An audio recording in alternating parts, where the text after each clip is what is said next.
विसवे चसियां घड़ियां पैरां थित्ती वारी माहोवा। इस समय की वंड है, जिमें जिमें समय की वंड पातशाह ने सानू समझाई है। अजकल आपां चसे पिसे विसे भुल गए, अजकल आपां मिनट सकिंट याद रखते हैं।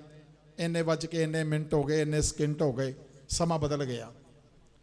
इस तरह समा बदल गया, असी अपने इस साल नूं भुल के ते असी दूजे साल नाल जुड़ गए।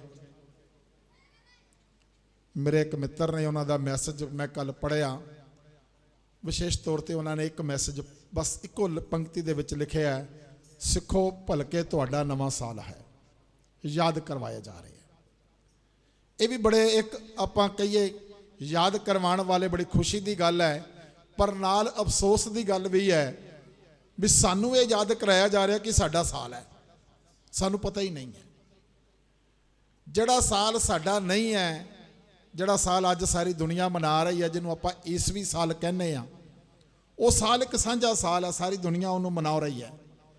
पर जदों आपां धर्म की गल करिए, हर धर्म का अपना अपना एक कैलेंडर है। इस्लाम वाले हिजरी साल मनाते हैं हज़रत मुहम्मद साहब के नाम से। सनातन मत विच बिक्रमी संमत मनाई जाती है, साका संमत मनाई जाती है। इस तरह जदों आपां गल करते हैं तो इत्थे नानकशाही संमत की गल है। अज नानकशाही संमत आरंभ होने जा रही है। 554 साल हो गए ने इस संमत नूं आरंभ होया, ते अज इस नवे साल का पहला दिन है। मैं पहले भी बेनती की, हुण फिर बेनती करदा, सारिआं नूं इस नवे साल दीआं बड़ियां वधाइयां।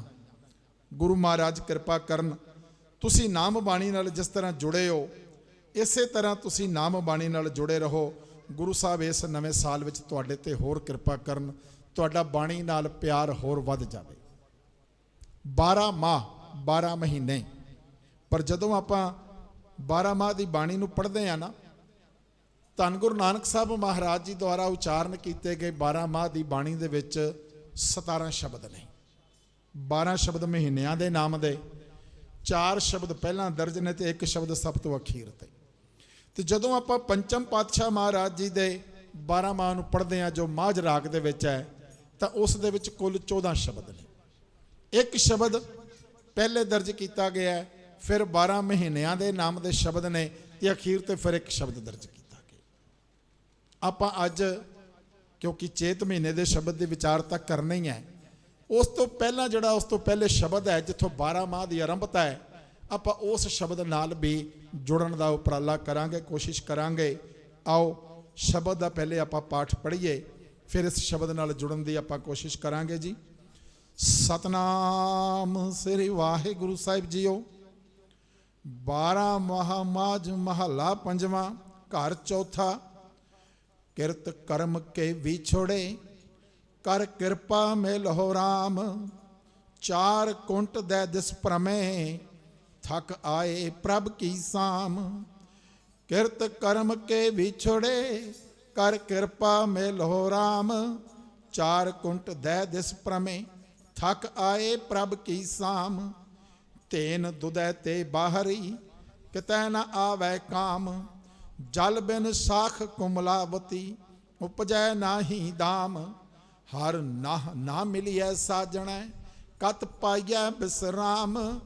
जित घर हर कंत ना प्रगटई, पाठ नगर से ग्राम।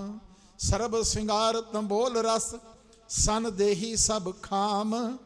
प्रभ स्वामी कंत विहूणियाँ, मीत सजन सब जाम। हाँ नानक की बेनंतियाँ, कर कृपा दीजै नाम। हर मेलो स्वामी संग प्रभ, जिसका निश्चल धाम। नानक की बेनंतियाँ, कर कृपा दीजै नाम। हर मेलो स्वामी संग प्रभ, जिसका निश्चल धाम। वाहिगुरु जी का खालसा, वाहिगुरु जी की फतेह। ये शब्द 12 माह का सब तो पहला शब्द है। इस तो अगे चेत महीने का शब्द जिहड़ा हुणे आपां कीर्तन राही सुन रहे सी, वो शब्द दर्ज है। फिर बाकी सारे महीने वैसाख, जेठ, हाड़, सावण, भादों, ਅੱਸੂ, ਕੱਤੇ, ਮੱਗਰ, ਪੋ, ਮਾਂਗ ਤੇ ਫੱਗਣ। ਇਹ 12 ਮਹੀਨੇ ਨੇ। ਸਾਨੂੰ ਇਹ ਜਿਵੇਂ ਮਹੀਨਿਆਂ ਦੇ ਨਾਮ ਵੀ ਸ਼ਾਇਦ ਨਹੀਂ ਆਉਂਦੇ, ਬਹੁਤਿਆਂ ਨੂੰ ਨਹੀਂ ਆਉਂਦੇ, ਬਜ਼ੁਰਗਾਂ ਨੂੰ ਤਾਂ ਆਉਂਦੇ ਨਹੀਂ। ਸਾਡੇ ਮਾਤਾ ਜੀ ਦੇ ਪਿਤਾ ਜੀ ਜਦੋਂ ਉਹ ਤਾਂ ਦੇਸੀ ਮਹੀਨਿਆਂ ਦੀ ਗੱਲ ਕਰਦੇ ਸੀ, ਅੰਗਰੇਜ਼ੀ ਮਹੀਨੇ ਉਹਨਾਂ ਨੂੰ ਨਹੀਂ ਸੀ ਆਉਂਦੇ। ਪਰ ਹੁਣ ਜਿਵੇਂ ਜਿਵੇਂ ਸਮਾਂ ਬਦਲਦਾ ਜਾ ਰਿਹਾ, ਸਾਨੂੰ ਅੰਗਰੇਜ਼ੀ ਮਹੀਨੇ ਭੁੱਲ ਗਏ ਨੇ ਤੇ ਦੇਸੀ ਮਹੀਨੇ ਯਾਦ ਆ ਗਏ। ਜਦੋਂ ਮੈਂ ਆਪਣੇ ਬਚਪਨ ਦੀ ਗੱਲ ਕਰਾਂ ਨਾ, ਤੇ ਕਿਸੇ ਦੁਕਾਨਦਾਰ ਕੋਲ ਜਾਈਏ ਤੇ ਜੇ ਉਹਦੇ ਕੋਲੋਂ ਕੋਈ ਸਮਾਨ ਲਈਏ ਤੇ ਜੇ ਉਹ ਅੰਗਰੇਜ਼ੀ 'ਚ ਕਹਿ ਦਿੰਦਾ ਸੀ ਨਾ ਇੰਨੇ ਪੈਸੇ, ਤੇ ਉਹਨੂੰ ਪੁੱਛਣਾ ਪੈਂਦਾ ਸੀ ਵੀ ਨਹੀਂ ਦੱਸ ਪੰਜਾਬੀ 'ਚ ਦੱਸ ਵੀ ਕਿੰਨੇ ਪੈਸੇ। ਤੇ ਅੱਜ ਕੋਈ ਪੰਜਾਬੀ 'ਚ ਦੱਸੇ, ਕਹਿੰਦੇ ਨਹੀਂ ਅੰਕਲ ਇਹ ਦੱਸੋ ਕਿੰਨੇ ਪੈਸੇ, ਮੈਨੂੰ ਪੰਜਾਬੀ ਨਹੀਂ ਆਉਂਦੀ, ਮੈਨੂੰ ਪਤਾ ਹੀ ਨਹੀਂ ਹੈ।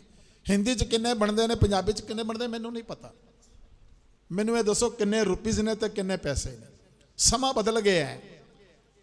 ਅਸੀਂ ਸਮਾਂ ਬਦਲਿਆ, ਬੱਚਿਆਂ ਨੂੰ ਉਸ ਐਜੂਕੇਸ਼ਨ ਦੇ ਵਿੱਚ ਪਾ ਦਿੱਤਾ।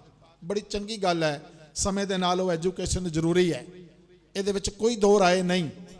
ਪਰ ਉਸ ਐਜੂਕੇਸ਼ਨ ਦੇ ਨਾਲ ਨਾਲ ਆਪਣੀ ਇਸ ਸਿੱਖਿਆ ਤੋਂ ਵੀ ਬੱਚਿਆਂ ਨੂੰ ਦੂਰ ਨਹੀਂ ਕਰਨਾ। ਜੇ ਨਵੀਂ ਚੀਜ਼ ਦੀ ਜਾਣਕਾਰੀ ਮਿਲ ਰਹੀ ਹੈ, ਬੜੀ ਮੁਬਾਰਕ ਹੈ, ਚੰਗੀ ਗੱਲ ਹੈ। ਇੱਕ ਨਵੀਂ ਬੋਲੀ ਬੱਚਾ ਸਿੱਖ ਰਿਹਾ, ਮੁਬਾਰਕ ਹੈ। ਪਰ ਆਪਣੀ ਮਾਂ ਬੋਲੀ ਭੁੱਲ ਕੇ ਜੇ ਦੂਜੀ ਬੋਲੀ ਸਿੱਖੀ ਤੇ ਫਿਰ ਕੀ ਫਾਇਦਾ ਹੋਇਆ। ਆਪਣੀ ਬੋਲੀ ਨੂੰ ਅਸੀਂ ਘੱਟੋ ਘੱਟ ਆਪਣੇ ਘਰਾਂ ਵਿੱਚ ਜਿਉਂਦਾ ਰੱਖੀਏ। ਬੱਚੇ ਬਾਹਰ ਜਾਂਦੇ ਨੇ, ਬਾਹਰ ਕਿਸੇ ਨੂੰ ਸਾਡੀ ਬੋਲੀ ਨਹੀਂ ਸਮਝ ਆਉਂਦੀ, ਕਿਤੇ ਸਮਝ ਆਉਂਦੀ ਵੀ ਬੱਚਾ ਹਿੰਦੀ ਬੋਲ ਰਿਹਾ ਜਾਂ ਇੰਗਲਿਸ਼ ਬੋਲ ਰਿਹਾ।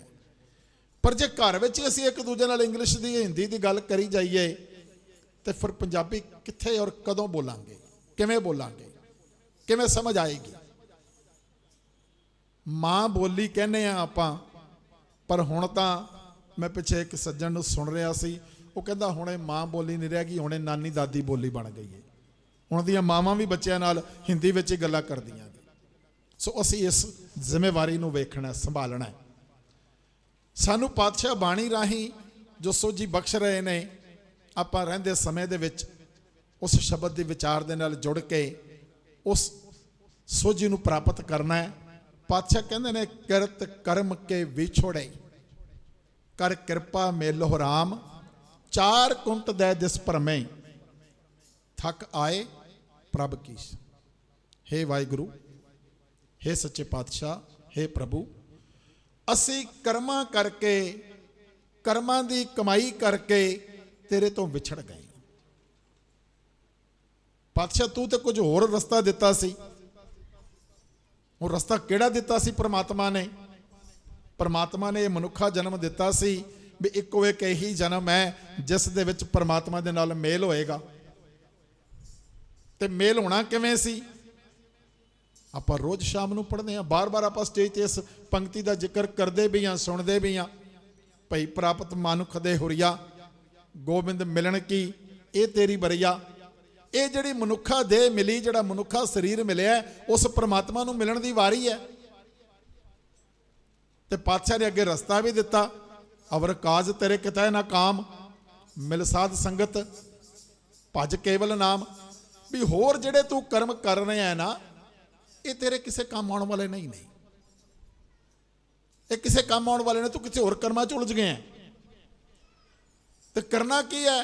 ਮਿਲ ਸਾਧ ਸੰਗਤ ਭਜ ਕੇਵਲ ਨਾਮ। ਸੰਗਤ ਵਿੱਚ ਆ ਕੇ ਮਿਲ ਬੈਠ ਤੇ ਪਰਮਾਤਮਾ ਦੇ ਨਾਮ ਨੂੰ ਭਜ, ਸਿਮਰਨ ਕਰ, ਪਰਮਾਤਮਾ ਦਾ ਯਾਦ ਵਿੱਚ ਰੱਖ, ਯਾਦ ਵਿੱਚ ਰੱਖ, ਪਰਮਾਤਮਾ ਨੂੰ ਆਪਣੇ ਹਿਰਦੇ ਵਿੱਚ ਟਿਕਾ। ਅਸੀਂ ਪਰਮਾਤਮਾ ਦੇ ਨਾਮ ਨੂੰ ਪੜ ਰਹੇ ਹਾਂ, ਸੁਣ ਰਹੇ ਹਾਂ, ਜਪ ਰਹੇ ਹਾਂ, ਪਰ ਕਿਤੇ ਵਿਚਾਰ ਨਾ ਹੋਣ ਕਰਕੇ ਉਸ ਦੀ ਸੋਝੀ ਪ੍ਰਾਪਤ ਨਹੀਂ ਕਰ ਰਹੇ। ਅੱਜ ਸਾਡੇ ਕਰਮ ਕੁਝ ਹੋਰ ਹੋ ਗਏ ਨੇ। ਪਾਤਸ਼ਾਹ ਨੇ ਜਿਹੜਾ ਕਰਮ ਦਿੱਤਾ ਸੀ ਸੰਗਤ ਵਿੱਚ ਮਿਲ ਬੈਠਣ ਦਾ, ਤੁਸੀਂ ਵੱਡਿਆਂ ਭਾਗਾਂ ਵਾਲੇ ਹੋ। ਤੁਸੀਂ ਸੰਗਤ ਵਿੱਚ ਮਿਲ ਬੈਠਦੇ ਹੋ, ਰੋਜ਼ ਮਿਲ ਬੈਠਦੇ ਹੋ। ਬੜੀ ਕਿਰਪਾ ਪਾਤਸ਼ਾਹ ਦੀ ਤੁਹਾਡੇ ਉੱਤੇ। ਬੜਾ ਵਧੀਆ ਬਾਬਾ ਜੀ ਨੇ ਉਪਰਾਲਾ ਕੀਤਾ ਹੈ, ਬਾਬਾ ਅਮਰਦੀਪ ਸਿੰਘ ਜੀ ਹਰਾਂ ਨੇ, ਜੋ ਸੁਖਮਣੀ ਸਾਹਿਬ ਦੀ ਲੜੀ ਆਰੰਭ ਕੀਤੀ ਹੈ। ਤੁਸੀਂ ਰੋਜ਼ ਮਿਲ ਕੇ ਬੈਠਦੇ ਹੋ, ਪਰਮਾਤਮਾ ਦੇ ਨਾਮ ਨਾਲ ਜੁੜਦੇ ਹੋ। ਤੇ ਨਾਮ ਹੀ ਸਭ ਤੋਂ ਵੱਡਾ ਇੱਕ ਜ਼ਰੀਆ ਹੈ ਸਾਨੂੰ ਪਰਮਾਤਮਾ ਨਾਲ ਜੋੜਨ ਦਾ। ਜਦੋਂ ਪਰਮਾਤਮਾ ਨਾਲ ਮਿਲਣ ਦੀ ਗੱਲ ਹੁੰਦੀ ਹੈ ਤੇ ਪਾਤਸ਼ਾਹ ਕਹਿੰਦੇ ਨੇ ਨਾਨਕ ਕਹਿ ਘਰ ਕੇਵਲ ਨਾਮ। ਇੱਥੇ ਹੋਰ ਕੁਝ ਨਹੀਂ ਹੈ। ਕਿਸੇ ਕਰਮ ਕਾਂਡ ਨੇ ਸਾਥ ਨਹੀਂ ਦੇਣਾ। ਕਿਸੇ ਹੋਰ ਕਰਮ ਨੇ ਸਾਥ ਨਹੀਂ ਦੇਣਾ। ਜੇ ਕਿਸੇ ਹੋਰ ਕਰਮ ਵਿੱਚ ਉਲਝ ਜਾਵਾਂਗੇ ਤੇ ਪਾਤਸ਼ਾਹ ਕਹਿ ਰਹੇ ਨੇ ਕਿਰਤ ਕਰਮ ਕੇ ਵਿਛੜੇ, ਤੇਰੇ ਤੋਂ ਵਿਛੜ ਗਏ, ਕਰਮਾਂ ਕਰਕੇ ਤੇਰੇ ਤੋਂ ਵਿਛੜ ਗਏ, ਕਰਮ ਕੁਝ ਹੋਰ ਹੀ ਕਰੀ ਜਾਂਦੇ ਆ, ਕਿਸੇ ਹੋਰ ਕਰਮਾਂ ਵਿੱਚ ਉਲਝ ਗਏ ਆ, ਕਰਮ ਕਾਂਡਾਂ ਵਿੱਚ ਉਲਝ ਗਏ ਆ, ਕੋਈ ਵਰਤ ਰੱਖੀ ਜਾ ਰਿਹਾ, ਕੋਈ ਹੋਰ ਪਤਾ ਨਹੀਂ ਕਈ ਤਰੀਕਿਆਂ ਦੇ ਕਰਮਾਂ 'ਚ ਉਲਝ ਗਏ ਆ। ਕਰ ਕਿਰਪਾ ਮਿਲੋ ਰਾਮ, ਪਾਤਸ਼ਾਹ ਬੇਨਤੀ ਕਰ ਰਹੇ ਨੇ। ਧੰਨ ਗੁਰੂ ਅਰਜਨ ਦੇਵ ਮਹਾਰਾਜ ਉਸ ਪਰਮਾਤਮਾ ਦੇ ਅੱਗੇ, ਉਸ ਰਾਮ ਦੇ ਅੱਗੇ ਜੋ ਸਭ ਦੇ ਵਿੱਚ ਰਮਿਆ ਹੋਇਆ ਹੈ, ਇਹ ਬੇਨਤੀ ਕਰ ਰਹੇ ਨੇ ਕਿ ਪਾਤਸ਼ਾਹ ਕਿਰਪਾ ਕਰੋ, ਮੈਨੂੰ ਮੇਲ ਲਵੋ, ਮੈਨੂੰ ਆਪਣੇ ਨਾਲ ਮਿਲਾ ਲਵੋ, ਕਰਮਾਂ ਕਰਕੇ ਵਿਛੜੇ ਪਏ ਆ। ਹੁਣ ਐਸੇ ਕਰਮ ਦਿਓ ਜਿਨ੍ਹਾਂ ਕਰਮਾਂ ਦੇ ਨਾਲ ਮਿਲਾਪ ਹੋਣਾ ਹੈ, ਜਿਨ੍ਹਾਂ ਕਰਮਾਂ ਦੇ ਨਾਲ ਮੇਲ ਹੋ ਜਾਏ, ਉਹਨਾਂ ਕਰਮਾਂ ਦੇ ਨਾਲ ਜੋੜੋ, ਉਹ ਕਰਮ ਕਰਨ ਦੀ ਸਮਰੱਥਾ ਬਖਸ਼ੋ। ਪਾਤਸ਼ਾਹ ਕਹਿੰਦੇ ਨੇ ਅਗਲੀ ਪੰਕਤੀ 'ਚ, ਚਾਰ ਕੁੰਟ ਦਹਿ ਦਿਸ ਭਰਮੇ ਥੱਕ ਆਏ ਪ੍ਰਭ ਕੀ ਸਾਮ। ਇਹ ਜਿਹੜੇ ਕਰਮ ਕਰ ਲਏ ਨੇ ਨਾ, ਇਹ ਕਰਮ ਕਰਨ ਤੋਂ ਬਾਅਦ ਬੜਾ ਭਟਕ ਗਏ ਆ। ਚਾਰ ਕੁੰਟ, ਕੁੰਟ ਦਾ ਮਤਲਬ ਹੁੰਦਾ ਨੁੱਕਰ, ਕਾਰਨਰ। ਦਹਿ ਦਿਸ ਭਰਮੇ, 10 ਦਿਸ਼ਾਵਾਂ ਵਿੱਚ ਭਟਕਦੇ ਪਏ ਆ। ਹੁਣ ਆਪਾਂ ਤਾਂ ਆਮ ਤੌਰ ਤੇ 4 ਦਿਸ਼ਾਵਾਂ ਹੀ ਸੁਣੀਆਂ ਨੇ, ਪਰ ਪਾਤਸ਼ਾਹ ਇੱਥੇ 10 ਦਿਸ਼ਾਵਾਂ ਦੀ ਗੱਲ ਕਰਦੇ ਨੇ। ਬਾਣੀ ਵਿੱਚ ਆਪਾਂ ਹੋਰ ਜਗ੍ਹਾ ਵੀ ਪੜ੍ਹਦੇ ਹਾਂ, ਜਦੋਂ ਪਾਤਸ਼ਾਹ ਕਹਿੰਦੇ ਨੇ ਇਹ ਮਨ ਦਹਿ ਦਿਸ ਧਾਮ ਦਾ, ਮਨ ਇੱਕੋ ਸਮੇਂ 10 ਦਿਸ਼ਾਵਾਂ ਵੱਲ ਭੱਜ ਜਾਂਦਾ। ਆਪਾਂ ਇੱਥੇ ਬੈਠੇ ਹਾਂ, ਮਨ ਕਿਤੇ ਹੋਰ ਪਹੁੰਚ ਗਿਆ, ਕਿਤੇ ਹੋਰ ਪਹੁੰਚ ਗਿਆ। ਆਪਾਂ ਤਾਂ 4 ਦਿਸ਼ਾਵਾਂ ਹੀ ਸੁਣੀਆਂ ਨੇ, ਉੱਤਰ ਦੱਖਣ ਪੂਰਬ ਪੱਛਮ। ਪਾਤਸ਼ਾਹ 10 ਦਿਸ਼ਾਵਾਂ ਦੀ ਗੱਲ ਕਰਦੇ ਪਏ ਨੇ। ਆਪਾਂ ਇੱਕ ਹਾਲ ਦੇ ਵਿੱਚ ਬੈਠੇ ਹਾਂ, 4 ਦੀਵਾਰਾਂ ਨੇ, 4 ਦਿਸ਼ਾਵਾਂ ਨੇ, ਉਸ ਤੋਂ ਇਲਾਵਾ 4 ਕਾਰਨਰਸ ਹੋ ਗਈਆਂ, 4 ਤੇ 4 8, ਇੱਕ ਛੱਤ ਉੱਪਰ ਤੇ ਇੱਕ ਥੱਲੇ ਜ਼ਮੀਨ। ਇਹ 10 ਦਿਸ਼ਾਵਾਂ ਮੰਨੀਆਂ ਜਾਂਦੀਆਂ ਨੇ। ਪਾਤਸ਼ਾਹ ਕਹਿੰਦੇ ਨੇ ਹਰ ਪਾਸੇ ਭੱਜ ਕੇ ਆ ਗਏ ਆ, ਭਰਮ ਰਹੇ ਆ, ਭਟਕ ਰਹੇ ਆ। ਥੱਕ ਆਏ ਪ੍ਰਭ ਕੀ ਸ਼ਾਮ, ਹੁਣ ਥੱਕ ਕੇ ਹੇ ਪ੍ਰਭੂ ਤੇਰੀ ਸ਼ਰਨ ਵਿੱਚ ਆਏ, ਕਿਰਪਾ ਕਰ, ਮਿਲ ਲੈ। ਪਰਮਾਤਮਾ ਆਪਣੇ ਨਾਲ ਮੇਲ ਲੈ। ਹੁਣ ਜਦੋਂ ਆਪਾਂ ਕਰਮਾਂ ਦੀ ਗੱਲ ਕਰੀਏ, ਅਗਲੀਆਂ ਪੰਕਤੀਆਂ 'ਚ ਪਾਤਸ਼ਾਹ ਸਾਨੂੰ ਐਗਜ਼ਾਮਪਲ ਦੇ ਕੇ ਸਮਝਾ ਰਹੇ ਨੇ। ਪਾਤਸ਼ਾਹ ਕਹਿੰਦੇ ਨੇ ਤੇਨ ਦੁਦੈ ਤੇ ਬਾਹਰੀ ਕਿਤੇ ਨਾ ਆਵੇ ਕਾਮ। ਤੇਨ ਦਾ ਅਰਥ ਹੁੰਦਾ ਗਾਂ, ਗਊ। ਦੁਦੈ ਤੇ ਬਾਹਰੀ, ਜਿਹੜੀ ਗਊ ਦੁੱਧ ਨਹੀਂ ਦਿੰਦੀ, ਕਿਤੇ ਨਾ ਆਵੇ ਕਾਮ, ਉਹਦਾ ਹੋਰ ਕੀ ਕੰਮ ਹੈ? ਉਹਨੂੰ ਕੌਣ ਪਾਲੇਗਾ? ਗਊ ਨੂੰ ਕੋ ਤਾਂ ਹੀ ਘਰ ਵਿੱਚ ਪਾਲੇਗਾ ਜੇ ਦੁੱਧ ਦੇਗੀ। ਉਹਨੂੰ ਪੱਠੇ ਖਵਾਉਣ ਗਏ, ਉਹਦੀ ਸੇਵਾ ਕਰਨ ਗਏ, ਉਹਦੇ ਕੋਲ ਦੁੱਧ ਪ੍ਰਾਪਤ ਹੋਏਗਾ ਤੇ ਫਿਰ ਜਾ ਕੇ ਕੁਝ ਪ੍ਰਾਪਤੀ ਹੋਏਗੀ। ਪਾਤਸ਼ਾਹ ਕਹਿੰਦੇ ਨੇ ਤੇਨ ਦੁਧੈ ਤੇ ਬਾਹਰੀ, ਜਿਹੜੀ ਗਊ ਦੁੱਧ ਨਹੀਂ ਦੇ ਰਹੀ ਉਹ ਕਿਸੇ ਕੰਮ ਦੀ ਨਹੀਂ ਹੈ। ਜਲ ਬਿਨ ਸਾਖ ਕੁਮਲਾਵਤੀ, ਸਾਖ ਸ਼ਾਖਾਂ ਪੌਦੇ ਪਾਣੀ ਤੋਂ ਬਿਨਾ ਕੁਮਲਾ ਜਾਂਦੇ ਨੇ, ਮੁਰਝਾ ਜਾਂਦੇ ਨੇ। ਹੁਣ ਜਿਹੜੀ ਖੇਤੀ ਹੈ, ਕਿਸੇ ਨੇ ਫਸਲ ਬੀਜੀ ਹੈ, ਜੇ ਉਹਨੂੰ ਪਾਣੀ ਨਹੀਂ ਦਿੱਤਾ ਜਾਏਗਾ ਸਮੇਂ ਦੇ ਨਾਲ, ਉਹ ਕੁਮਲਾ ਜਾਏਗੀ, ਮੁਰਝਾ ਜਾਏਗੀ। ਉਪਜੈ ਨਾਹੀ ਦਾਮ, ਫਿਰ ਉਹਦੀ ਕੀਮਤ ਨਹੀਂ ਮਿਲੇਗੀ। ਜੇ ਖੇਤੀ ਦੇ ਵਿੱਚੋਂ ਉਹਨਾਂ ਨੇ ਫਸਲ ਹੀ ਪ੍ਰਾਪਤ ਨਾ ਕੀਤੀ, ਮੁਰਝਾਈ ਗਈ, ਸੜ ਗਈ, ਪਾਣੀ ਸਮੇਂ ਸਿਰ ਨਾ ਪਾਇਆ, ਉਸ ਫਸਲ ਦੀ ਕੀਮਤ ਕੀ ਮਿਲੇਗੀ? ਕੁਝ ਵੀ ਨਹੀਂ ਮਿਲੇਗੀ। ਉਸ ਫਸਲ ਦੀ ਕੀਮਤ ਕੋਈ ਨਹੀਂ ਮਿਲੇਗੀ। ਜੇ ਦੁੱਧ ਨਹੀਂ ਹੈ ਤੇ ਗਾਂ ਦੀ ਕੋਈ ਵੈਲਿਊ ਨਹੀਂ ਹੈ। ਜੇ ਫਸਲ ਨਹੀਂ ਹੈ, ਪਾਣੀ ਤੋਂ ਬਿਨਾ ਫਸਲ ਕੁਮਲਾ ਗਈ ਹੈ, ਉਹਦਾ ਕੀ ਕੀਮਤ ਮਿਲੇਗੀ, ਕੀ ਦਾਮ ਮਿਲੇਗਾ? ਇਸੇ ਤਰ੍ਹਾਂ ਪਾਤਸ਼ਾਹ ਕਹਿੰਦੇ ਨੇ ਹਰ ਨਾਹ ਨਾ ਮਿਲੀਏ ਸਾਜਣਾ, ਹਰ ਨਾਹ ਨਾ ਮਿਲੀਏ ਸਾਜਣਾ। ਨਾਹ ਦਾ ਮਤਲਬ ਨਾਥ, ਪਰਮਾਤਮਾ, ਮਾਲਕ। ਪਾਤਸ਼ਾਹ ਕਹਿੰਦੇ ਨੇ ਜੇ ਪਰਮਾਤਮਾ ਨੂੰ ਨਾ ਮਿਲੀਏ ਤਾਂ ਫਿਰ ਹੁੰਦਾ ਕੀ ਹੈ? ਕਤ ਪਾਈਏ ਵਿਸਰਾਮ, ਕਿਸੇ ਹੋਰ ਥਾਂ ਤੇ ਸੁੱਖ ਨਹੀਂ ਮਿਲੇਗਾ। ਕੇਵਲ ਪਰਮਾਤਮਾ ਦੇ ਨਾਲ ਸਾਂਝ ਪਾਉਣ ਤੋਂ ਬਾਅਦ ਹੀ ਸੁੱਖ ਮਿਲੇਗਾ, ਸ਼ਾਂਤੀ ਮਿਲੇਗੀ। ਅਸੀਂ ਭਾਵੇਂ ਜਿੰਨੇ ਮਰਜ਼ੀ ਆਪਣੇ ਸੁੱਖ ਸਾਧਨ ਦੇ ਇੰਤਜ਼ਾਮ ਕਰ ਲਈਏ, ਸੁੱਖ ਸਾਧਨਾ ਦੇ ਇੰਤਜ਼ਾਮ ਜਿੰਨੇ ਮਰਜ਼ੀ ਕਰ ਲਈਏ, ਪਰ ਜਦ ਤੱਕ ਮਨ ਵਿੱਚ ਸ਼ਾਂਤੀ ਨਹੀਂ ਹੈ, ਮਨ ਵਿੱਚ ਸੁੱਖ ਨਹੀਂ ਹੈ, ਸਰੀਰਕ ਸੁੱਖਾਂ ਦਾ ਕੋਈ ਫਾਇਦਾ ਨਹੀਂ। ਜਿੰਨੀ ਮਰਜ਼ੀ ਗਰਮੀ ਹੋਵੇ, ਆਪਾਂ ਏਸੀ ਚਲਾ ਕੇ ਬੈਠ ਜਾਈਏ, ਪਰ ਅੰਦਰ ਦੀ ਤਪਸ਼, ਅੰਦਰ ਦੀ ਤ੍ਰਿਸ਼ਨਾ, ਅੰਦਰ ਦੀ ਅੱਗ ਕਦੇ ਏਸੀ ਨਾਲ ਸ਼ਾਂਤ ਨਹੀਂ ਹੋਏਗੀ। ਉਹਦੇ ਵਾਸਤੇ ਅੰਦਰ ਨਾਮ ਚਾਹੀਦਾ ਹੈ, ਨਾਮ ਧਨ ਚਾਹੀਦਾ ਹੈ। ਉਹਦੇ ਵਾਸਤੇ ਪਰਮਾਤਮਾ ਦੀ ਕਿਰਪਾ ਚਾਹੀਦੀ ਹੈ। ਪਾਤਸ਼ਾਹ ਕਹਿੰਦੇ ਨੇ ਇਸੇ ਕਰਕੇ ਕਹਿ ਰਹੇ ਨੇ ਹਰ ਨਾਹ ਨਾ ਮਿਲੀਏ ਸਾਜਣਾ। कत पाईए विश्राम, होर किथे सुख मिलेगा। जित घर, इत्थे घर की गल कर रहे हैं, हिरदे रूपी घर की गल कर रहे हैं। जिस घर दे विच आपां रह रहे हैं उस घर की गल नहीं करते जिहड़ा मिट्टी सीमेंट इट्टां नाल बणिया, हिरदे घर की गल कर रहे हैं। पातशाह कहते हैं जित घर हर कंत ना प्रगटई, जिस घर दे विच कंत भाव परपति परमात्मा, जिस घर विच पति ना होवे, परमात्मा ना होवे, परमात्मा दा वासा जिस हिरदे घर विच ना होवे, पठ नगर से ग्राम, वो तो इस तरह है जिवें पट्ठी तपदी पई हुंदी, जिवें पट्ठी तपदी पई है, इन्नी अग है अंदर, उन्होंने शीतल करना है नाम दे नाल, नाम रूपी धन दे नाल उन्हें शीतल होना है, ठंडक मिलनी है। पातशाह अगे कहते ने सरब सिगार तंबोल रस सन देही सब खाम। हुण जे पति नहीं है, पति नहीं आया, हिरदे घर विच पति नहीं टिकिया, तो जिन्ने भी श्रृंगार कीते ने औरत ने, स्त्री नहीं, सर्ब श्रृंगार तंबोल रस, जिन्ने भी श्रृंगार कीते ने सन देही सब खाम, शरीर समेत ये सारे व्यर्थ दिसदे ने। जिन्ने भी श्रृंगार ने, जे पति नहीं है तो श्रृंगारां दा की काम है? जे पति कोल नहीं है, जे पति दा वासा ही नहीं है तो श्रृंगार दा की काम है? पातशाह कह रहे ने प्रभ स्वामी कंत विहोणियां, मीत सजन सब जाम। जिवें मालक दी याद तो बिना, परमात्मा दी याद तो बिना, उन्होंने स्वामी भी कहा है, उन्होंने कंत भी कहा है, प्रभु भी कहा है।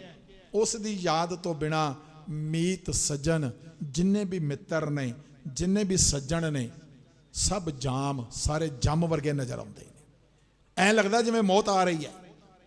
आप आम तौर पर कहने जो किते किसी व्यक्ति का मूड ठीक ना हो ना, कहने अज मेरे नाल गल ना करी, मैनू बड़ा परेशानी चो मैं, मैनू अज कुछ भी चंगा नहीं लग रहा, भावें सामने जो कुछ चंगा पिया, जो कुछ हो रहा है, मैनू कुछ भी चंगा नहीं लग रहा। इत्थे भी पातशाह कह रहे हैं कि जिन्ने भी श्रृंगार ने वो सारे व्यर्थ नज़र आ रहे हैं।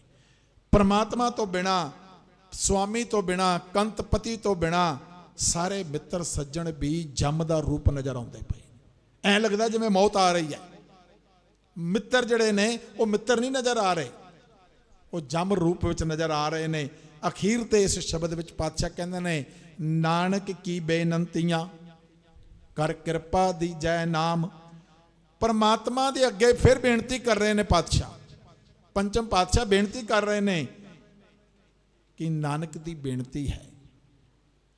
पहले भी बेनती की है, पहले भी आपां पढ़िया कर कृपा मेलो राम। इत्थे आखिर विच फिर बेनती कर रहे ने कर कृपा दीजै नाम। हुण इत्थे एक गल सानू समझनी चाहिए है। पातशाह पहली पंक्ति च कह रहे हैं कि कृपा करके परमात्मा नाल मैनू मेल दिओ, परमात्मा नाल मेरा मेल हो जाए, प्रभु नाल मेल हो जाए। तो इत्थे आखिर से कह रहे हैं कर कृपा दीजै नाम। जदों नाम मिल जाएगा तो समझ लो परमात्मा नाल मेल हो गया। परमात्मा नाल मेल करन दी निशानी नाम ही है। धन गुरु नानक साहब महाराज ने दूर दूर तक उदासियां ते जाके लोगों नूं केवल नाम का ही रस्ता दिता है। किसी शरीर नाल नहीं जोड़िया, पातशाह नाम नाल सांझ पाई है। तो इत्थे भी पातशाह कह रहे हैं कि बेनती है उस परमात्मा के अगे, अकाल पुरख के अगे, उस प्रभु के अगे बेनती कर रहे हैं पातशाह पंचम पातशाह कर कृपा दीजै नाम। मैनू नाम दी दात बख्शो। हर मेलो स्वामी संग प्रभ जिसका निश्चल धाम। ते मैनू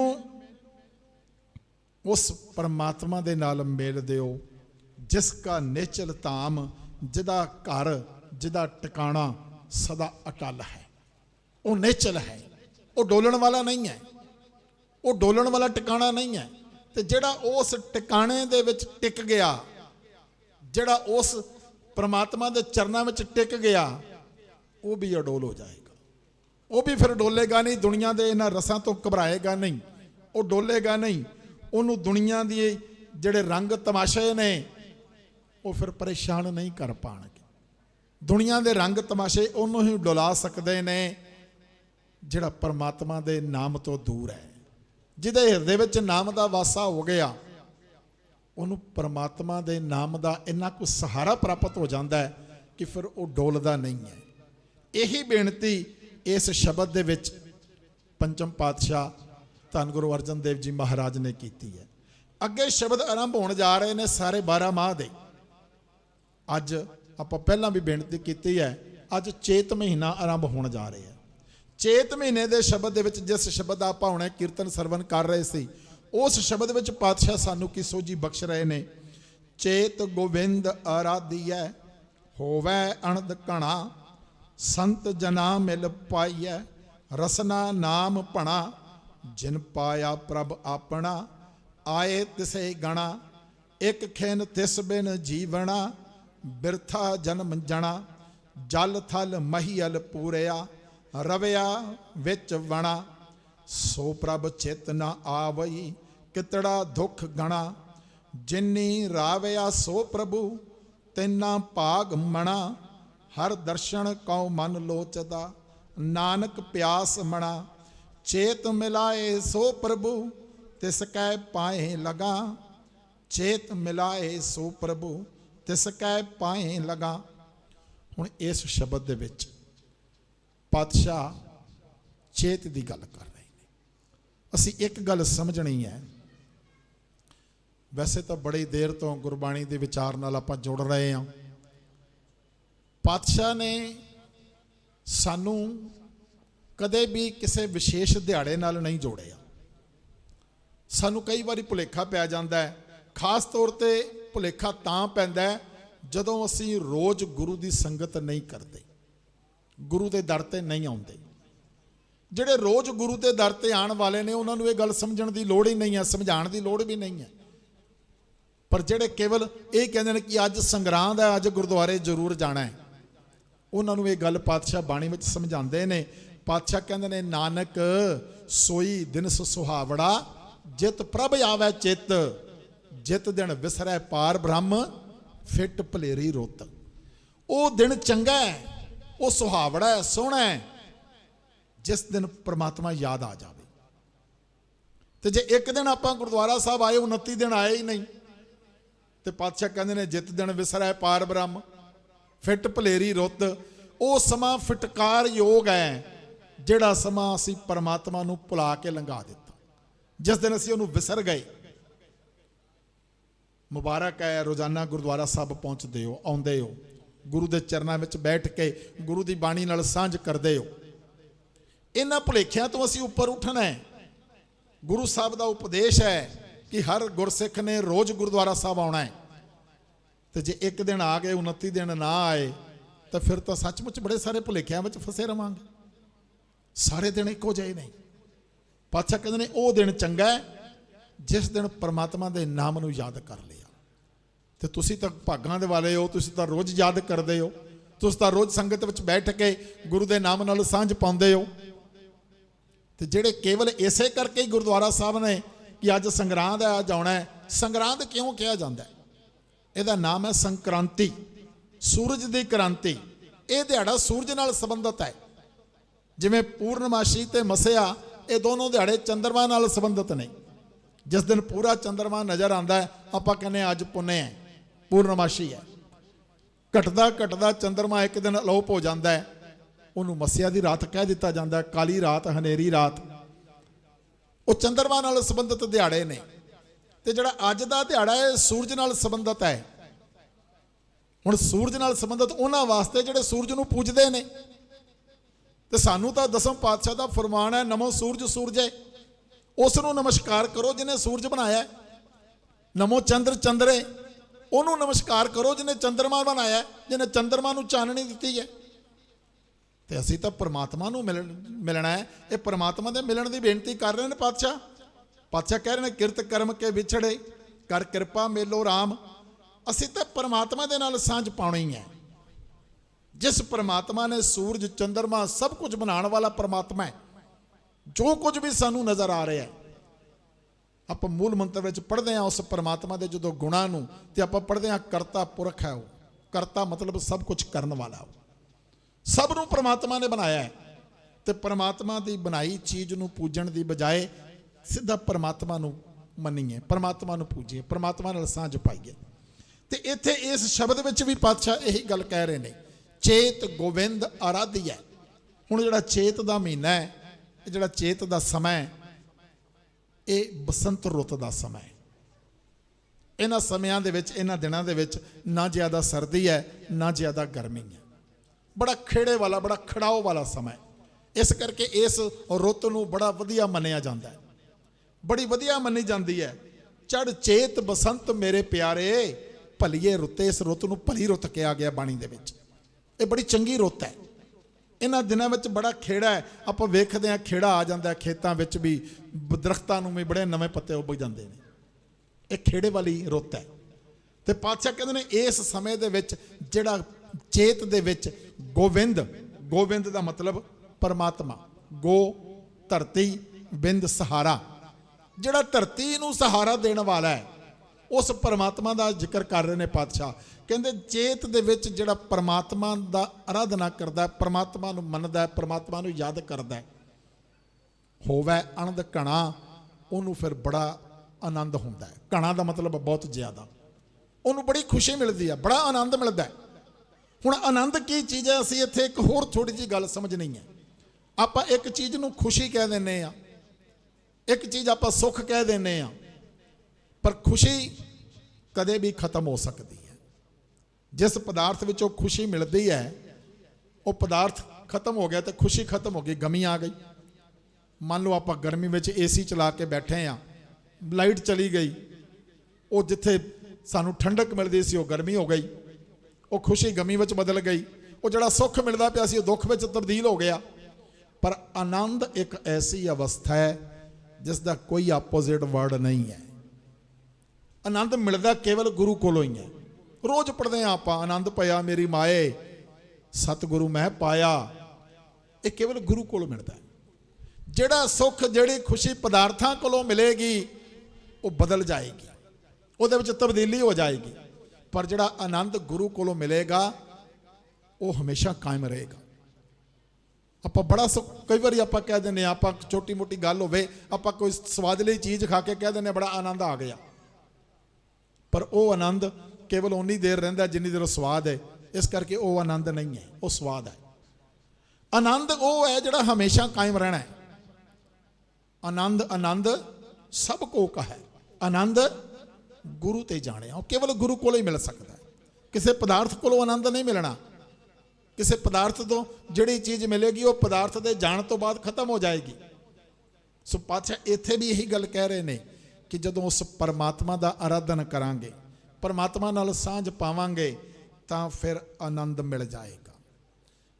ਸਿਮਰਨ ਦੀ ਬਰਕਤ ਨਾਲ ਆਨੰਦ ਮਿਲ ਜਾਏਗਾ। ਜਦੋਂ ਉਹਦਾ ਸਿਮਰਨ ਕਰਾਂਗੇ, ਉਹਨੂੰ ਆਰਾਧਾਂਗੇ, ਆਨੰਦ ਮਿਲ ਜਾਏਗਾ। ਉਹਨੂੰ ਜਦੋਂ ਆਪਣੀ ਯਾਦ ਵਿੱਚ ਟਿਕਾ ਕੇ ਰੱਖਾਂਗੇ ਤਾਂ ਆਨੰਦ ਹੀ ਆਨੰਦ ਹੈ। ਸੰਤ ਜਨਾ ਮਿਲ ਪਾਈਐ, ਰਸਨਾ ਨਾਮ ਭਣਾ। ਹੁਣ ਪਰਮਾਤਮਾ ਦੇ ਨਾਲ ਮਿਲਣ ਵਾਲੇ ਜਿਹੜੇ ਸੰਤ ਜਨ ਨੇ, ਪ੍ਰਭੂ ਦੇ ਨਾਮ ਦੀ ਦਾਤ ਉਹਨਾਂ ਪਾਸੋਂ ਸਾਨੂੰ ਮਿਲਦੀ ਹੈ। ਉਹ ਗੁਰਮੁਖ ਜਨ, ਉਹ ਸੰਤ ਜਨ ਜਿਹੜੇ ਆਪ ਗੁਰੂ ਦੇ ਨਾਲ ਜੁੜੇ ਨੇ, ਪਰਮਾਤਮਾ ਨਾਲ ਜੁੜੇ ਨੇ, ਉਹਨਾਂ ਕੋਲੋਂ ਪਰਮਾਤਮਾ ਦੇ ਨਾਮ ਦੀ ਦਾਤ ਪ੍ਰਾਪਤ ਹੁੰਦੀ ਹੈ। ਰਸਨਾ ਨਾਮ ਭਣਾ। ਤੇ ਜਦੋਂ ਨਾਮ ਦੀ ਦਾਤ ਪ੍ਰਾਪਤ ਹੁੰਦੀ ਹੈ ਤੇ ਫਿਰ ਉਸ ਨਾਮ ਨੂੰ ਜੀਭ ਨਾਲ ਜਪਿਆ ਜਾਂਦਾ ਹੈ। ਰਸਨਾ ਭਾਵ ਜੀਭ, ਉਸ ਨਾਮ ਨੂੰ ਜਪਿਆ ਜਾਂਦਾ। ਜਦੋਂ ਨਾਮ ਦੀ ਪ੍ਰਾਪਤੀ ਹੋ ਜਾਵੇ, ਉਹ ਨਾਮ ਨੂੰ ਜਪਣਾ ਹੈ। ਜਿਨ ਪਾਇਆ ਪ੍ਰਭ ਆਪਣਾ, ਆਏ ਤਿਸੇ ਗਣਾ। ਜਿਨ੍ਹਾਂ ਨੇ ਪਰਮਾਤਮਾ ਨੂੰ ਪਾ ਲਿਆ, ਪਰਮਾਤਮਾ ਨਾਲ ਜਿਨ੍ਹਾਂ ਦਾ ਮੇਲ ਹੋ ਗਿਆ, ਆਇਆ ਤਿਸੇ ਗਣਾ। ਕੇਵਲ ਉਹੀ ਇਸ ਧਰਤੀ ਤੇ ਆਏ ਗਿਣੇ ਜਾਂਦੇ ਨੇ, ਸਮਝੇ ਜਾਂਦੇ ਨੇ। ਉਹਨਾਂ ਦੇ ਜਨਮ ਸਫਲ ਸਮਝੋ ਜਿਨ੍ਹਾਂ ਨੇ ਆਪਣੇ ਇਸ ਜੀਵਨ ਮਨੋਰਥ ਨੂੰ ਪ੍ਰਾਪਤ ਕਰ ਲਿਆ। ਆਪਾਂ ਹੁਣੇ ਜ਼ਿਕਰ ਕਰ ਰਹੇ ਸੀ ਕਿ ਇਹ ਜੀਵਨ ਪਰਮਾਤਮਾ ਨੂੰ ਮਿਲਣ ਦੇ ਲਈ ਮਿਲਿਆ।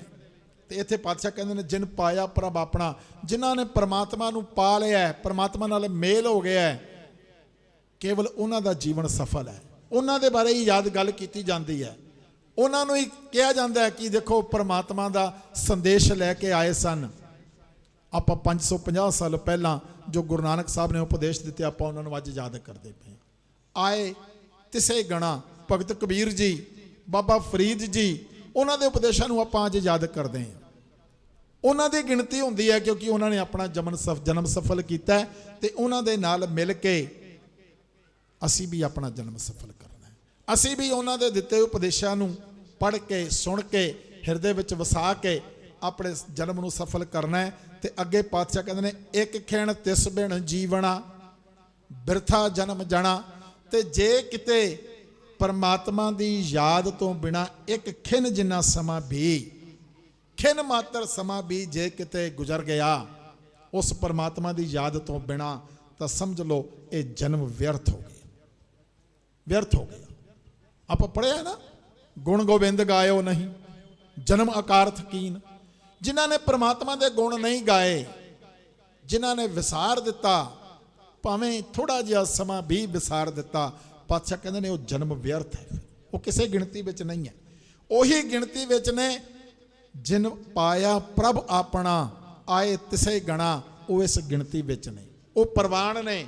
ਅੱਗੇ ਪਾਤਸ਼ਾਹ ਕਹਿ ਰਹੇ ਨੇ ਜਲ ਥਲ ਮਹੀਅਲ ਪੂਰਿਆ ਰਵਿਆ ਵਿੱਚ ਵਣਾ। ਜਲ ਪਾਣੀ ਸਮੁੰਦਰ ਦੇ ਵਿੱਚ, ਥਲ ਧਰਤੀ ਦੇ ਉੱਤੇ, ਮਹੀਅਲ ਧਰਤੀ ਤੋਂ ਉੱਪਰ ਆਕਾਸ਼ ਦੇ ਵਿੱਚ, ਰਵਿਆ ਵਿੱਚ ਵਣਾ। ਉਹ ਪਰਮਾਤਮਾ ਜਲ ਵਿੱਚ ਵੀ ਹੈ, ਥਲ ਤੇ ਵੀ ਹੈ, ਆਕਾਸ਼ ਵਿੱਚ ਵੀ ਹੈ, ਉਹ ਜੰਗਲਾਂ ਵਿੱਚ ਵੀ ਹੈ, ਉਹ ਹਰ ਜਗ੍ਹਾ ਮੌਜੂਦ ਹੈ। ਜਲ ਵਿੱਚ ਰਹਿਣ ਵਾਲੇ ਜੀਵਾਂ ਵਿੱਚ ਵੀ ਉਹ ਹੈ, ਥਲ ਵਿੱਚ ਰਹਿਣ ਵਾਲੇ ਜੀਵਾਂ ਵਿੱਚ ਵੀ ਉਹ ਮੌਜੂਦ ਹੈ। ਜਿਹੜੇ ਆਕਾਸ਼ ਤੇ ਪੰਛੀ ਉੱਡਦੇ ਨੇ, ਨਾ ਜਲ ਵਿੱਚ ਜਾਂਦੇ ਨੇ ਨਾ ਧਰਤੀ ਤੇ ਆਉਂਦੇ ਨੇ, ਉਹਨਾਂ ਵਿੱਚ ਵੀ ਮੌਜੂਦ ਹੈ। ਜੰਗਲ ਵਿੱਚ ਰਹਿਣ ਵਾਲੇ ਜਾਨਵਰਾਂ ਵਿੱਚ ਵੀ ਉਹ ਮੌਜੂਦ ਹੈ। ਉਹ ਪਰਮਾਤਮਾ ਸਭ ਦੇ ਵਿੱਚ ਮੌਜੂਦ ਹੈ। ਆਪਾਂ ਪੜ੍ਹਦੇ ਹਾਂ ਨਾ, ਸਭ ਮੈਂ ਜੋਤ, ਜੋਤ ਹੈ ਸੋਏ, ਉਸ ਦੀ ਜੋਤ ਸਾਰਿਆਂ ਵਿੱਚ ਮੌਜੂਦ ਹੈ। ਬਸ ਇਹ ਗੱਲ ਸਾਨੂੰ ਸਮਝ ਆ ਜਾਣੀ ਚਾਹੀਦੀ ਹੈ। ਤਿਸ ਦਾ ਚਾਨਣ ਸਭ ਮੈਂ ਚਾਨਣ ਹੋਏ, ਉਸ ਦੇ ਕਰਕੇ ਸਾਰਾ ਕੁਝ ਪ੍ਰਕਾਸ਼ ਹੈ, ਉਸ ਦੇ ਕਾਰਨ ਹੀ ਸਭ ਕੁਝ ਹੈ। ਤੇ ਪਤਾ ਕਿਵੇਂ ਲੱਗੇਗਾ? ਪਾਤਸ਼ਾਹ ਕਹਿੰਦੇ ਨੇ ਗੁਰ ਸਾਖੀ ਜੋਤ ਪ੍ਰਗਟ ਹੋਏ, ਗੁਰੂ ਦੀ ਸਿੱਖਿਆ ਦੇ ਨਾਲ ਇਹ ਜੋਤ ਪ੍ਰਗਟ ਹੋਏਗੀ।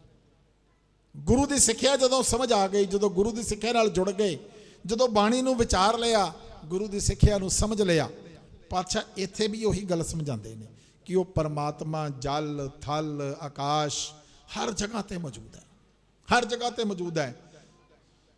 ਸੋ ਪ੍ਰਭ ਚਿਤ ਨਾ ਆਵਈ, ਜਿਹੜਾ ਪਰਮਾਤਮਾ ਹਰ ਜਗ੍ਹਾ ਤੇ ਮੌਜੂਦ ਹੈ, ਜੇ ਉਹ ਯਾਦ ਨਾ ਆਇਆ, ਜੇ ਉਹ ਵਿਸਰ ਗਿਆ, ਤਾਂ ਫਿਰ ਕੀ ਹੋਏਗਾ?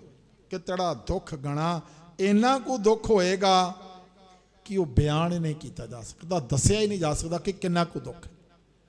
ਜੇ ਉਸ ਪਰਮਾਤਮਾ ਨੂੰ ਭੁੱਲ ਗਏ, ਜੇ ਉਹ ਪਰਮਾਤਮਾ ਯਾਦ ਤੋਂ ਬਾਹਰ ਹੋ ਗਿਆ, ਵਿਸਰ ਗਿਆ, ਸੋ ਪ੍ਰਭ ਚਿਤ ਨਾ ਆਵਈ, ਜੇ ਉਹ ਚਿੱਤ ਵਿੱਚ ਨਾ ਰਿਹਾ, ਤਾਂ ਕਿੰਨਾ ਕੁ ਦੁੱਖ ਹੈ। ਪਾਤਸ਼ਾਹ ਕਹਿੰਦੇ ਉਹ ਦੁੱਖ ਗਿਣਿਆ ਹੀ ਨਹੀਂ ਜਾ ਸਕਦਾ, ਦੱਸਿਆ ਹੀ ਨਹੀਂ ਜਾ ਸਕਦਾ, ਇੰਨਾ ਦੁੱਖ ਹੈ ਉਸ ਪਰਮਾਤਮਾ ਤੋਂ ਦੂਰ ਰਹਿਣ ਦਾ।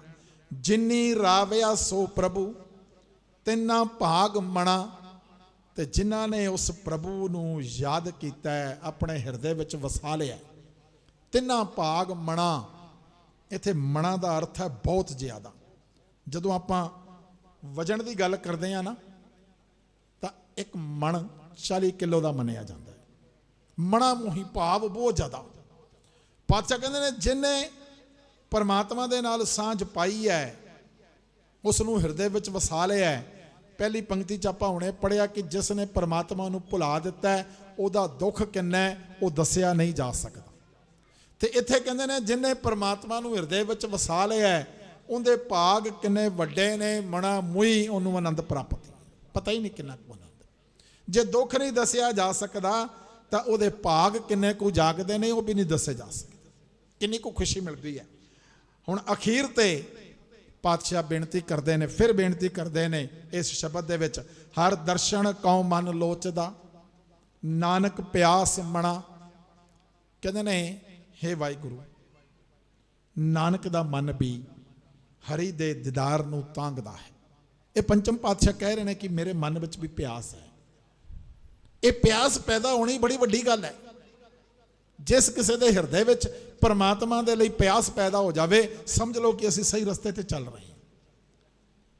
ਕਈ ਵਾਰੀ ਆਪਾਂ ਕਹਿੰਦੇ ਆ ਕਿ ਮੈਂ ਬਾਣੀ ਬੜੀ ਪੜ੍ਹਦਾ, ਮੈਂ ਬਾਣੀ ਬੜੀ ਪੜ੍ਹਦੀ ਹਾਂ, ਪਰ ਮਨ ਨਹੀਂ ਟਿਕਦਾ।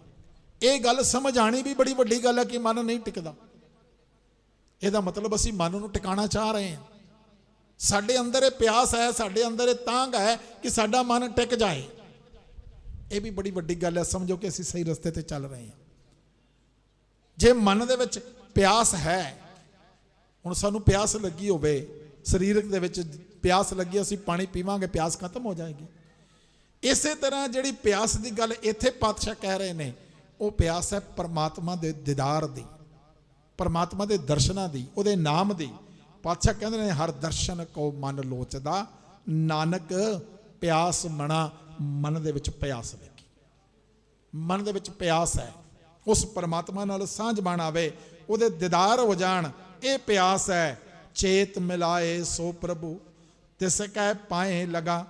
ਜਿਹੜਾ ਮਨੁੱਖ, ਹੁਣ ਆਖਰੀ ਪੰਕਤੀ ਵਿੱਚ ਪਾਤਸ਼ਾਹ ਇਹ ਗੱਲ ਕਹਿ ਰਹੇ ਨੇ ਕਿ ਜਿਹੜਾ ਮਨੁੱਖ ਮੈਨੂੰ ਉਸ ਪਰਮਾਤਮਾ ਦੇ ਨਾਲ ਮਿਲਾ ਦੇਵੇ, ਮੈਨੂੰ ਉਸ ਪਰਮਾਤਮਾ ਨਾਲ ਮਿਲਾ ਦੇਵੇ, ਤਿਸ ਕੈ ਪਾਏ ਲਗਾ, ਮੈਂ ਉਸ ਦੇ ਚਰਨੀ ਪੈ ਜਾਵਾਂ, ਮੈਂ ਉਸ ਦੇ ਪੈਰਾਂ 'ਚ ਪੈ ਜਾਵਾਂ, ਮੈਂ ਉਸ ਦਾ ਧੰਨਵਾਦ ਕਰਾਂ, ਮੈਂ ਉਸ ਦਾ ਸ਼ੁਕਰਾਨਾ ਕਰਾਂ, ਮੈਂ ਉਹਦੇ ਪੈਰੀ ਹੱਥ ਲਾਵਾਂ, ਮੈਂ ਉਹਨੂੰ ਨਮਸਕਾਰ ਕਰਾਂ।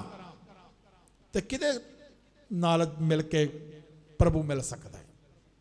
ਗੁਰੂ ਦੇ ਨਾਲ ਮਿਲ ਕੇ। ਪਰਮਾਤਮਾ ਦਾ ਮੇਲ ਗੁਰੂ ਦੀ ਕਿਰਪਾ ਨਾਲ ਹੋਣਾ ਹੈ।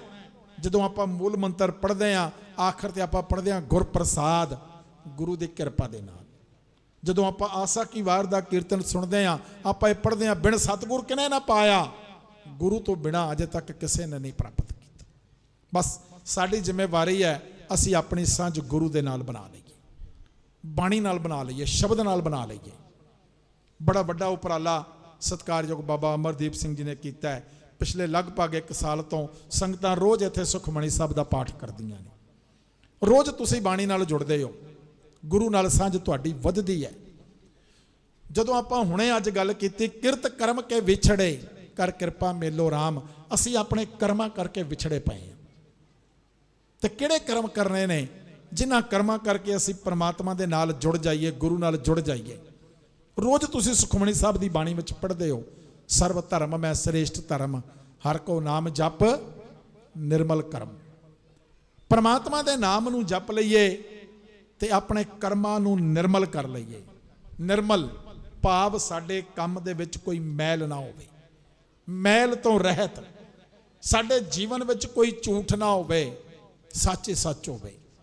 ਸਾਡਾ ਜੀਵਨ ਨਿਮਰਤਾ ਨਾਲ ਭਰਿਆ ਹੋਵੇ, ਸਾਡੇ ਜੀਵਨ ਵਿੱਚ ਪਿਆਰ ਹੋਵੇ, ਕ੍ਰੋਧ ਨਾ ਹੋਵੇ, ਸਾਡੇ ਜੀਵਨ ਵਿੱਚ ਸੰਤੋਖ ਹੋਵੇ, ਲੋਭ ਨਾ ਹੋਵੇ।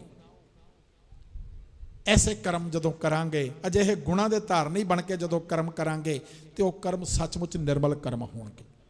ਤੇ ਜਦੋਂ ਨਿਰਮਲ ਕਰਮ ਹੋ ਗਏ, ਤੇ ਪਾਤਸ਼ਾਹ ਕਹਿੰਦੇ ਨੇ ਸਭ ਤੋਂ ਵਧੀਆ ਧਰਮ ਹੀ ਇਹੀ ਹੈ, ਸਭ ਤੋਂ ਵਧੀਆ ਧਰਮ ਹੀ ਇਹੀ ਹੈ। ਤੁਸੀਂ ਮੁਬਾਰਕ ਦੇ ਹੱਕਦਾਰ ਹੋ। ਤੁਸੀਂ ਰੋਜ਼ਾਨਾ ਗੁਰੂ ਦੇ ਚਰਨਾਂ ਵਿੱਚ ਬੈਠ ਕੇ ਗੁਰੂ ਦੀ ਬਾਣੀ ਨਾਲ ਸਾਂਝ ਪਾ ਰਹੇ ਹੋ। ਆਪ ਸਾਰੀਆਂ ਸੰਗਤਾਂ ਨੂੰ ਇੱਕ ਵਾਰੀ ਫੇਰ ਇਸ ਨਵੇਂ ਸਾਲ ਦੀ, ਇਹ ਸਾਨੂੰ ਬਾਰ-ਬਾਰ ਯਾਦ ਕਰਵਾਉਣਾ ਹੈ। ਅਸੀਂ ਅੱਜ ਚੇਤਰ ਮਹੀਨਾ ਚੜ੍ਹਿਆ ਤੇ ਨਵਾਂ ਸਾਲ ਆਰੰਭ ਹੋਇਆ ਹੈ। ਇਹ ਪਹਿਲਾ ਮਹੀਨਾ ਹੈ।